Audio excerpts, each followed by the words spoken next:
but he is the OG when it comes to Indians in the United States. So we'll start a little bit, Pradeep, about yourself and your background. We've talked about how, my family came in the 60s and early 70s, and there was this big migration post a lot of the Commonwealth countries and the British Empire leaving India. And it really wasn't that long ago. 1947 is when India got its independence. And there was almost a ban on Indians migrating to a lot of the other countries like Australia, UK, Canada, United States. And then finally it was lifted in about the 50s from that standpoint. So tell us a little bit about when did your parents end up coming over, and tell us a little bit about the beginning of that story. So, he said OG, I call it OG ABCD. You guys that are Indians here know ABCD is generally a pejorative term. It means American born confused Desi. Desi means your country. That means homeboy for, lack of a better term, but it's kind of a pejorative term, right?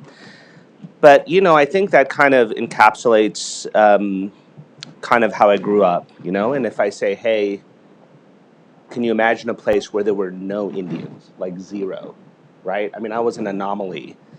Here, glad to see every third person here is Indian, right? So there's a lot of people here, a lot of infrastructure. But, in the late 60s and early 70s when I came, I was kind of a man without a country because I wasn't Indian. Because I went to India and they're like, oh, look at this American, he doesn't even speak. We speak Hindi in our part of India. It's called Angrez Hindi, right? Like, he can't even speak the language. And then I was here and they're like, well, you're not American either. So literally a man without a country, right?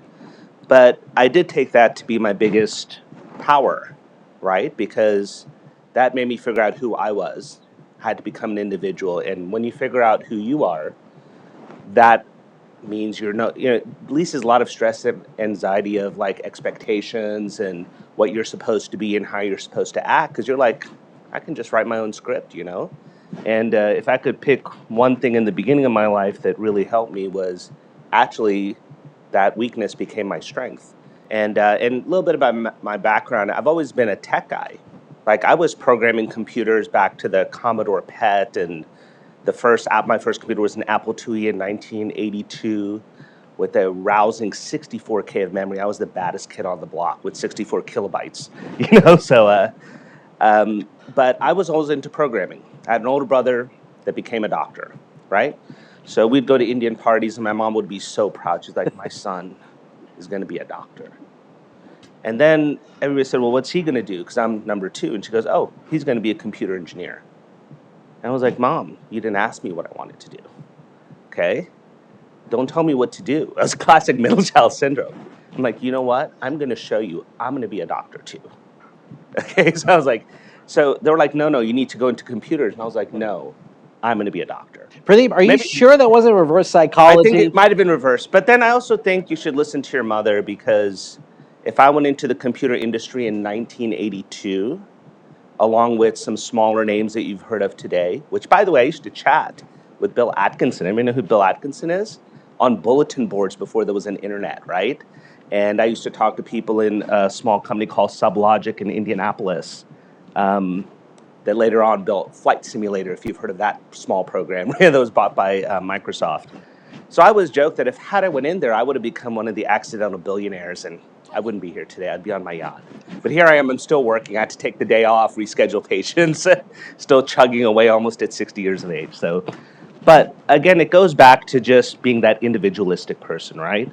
And you're right. There is a big pressure to be a doctor, and that's because it's safe. You got to remember, my parents at least, I mean, imagine you saying, guess what? Tomorrow you're going to pick up your family, you're going to move to the middle of Central Africa where they speak this crazy language nobody's ever heard of.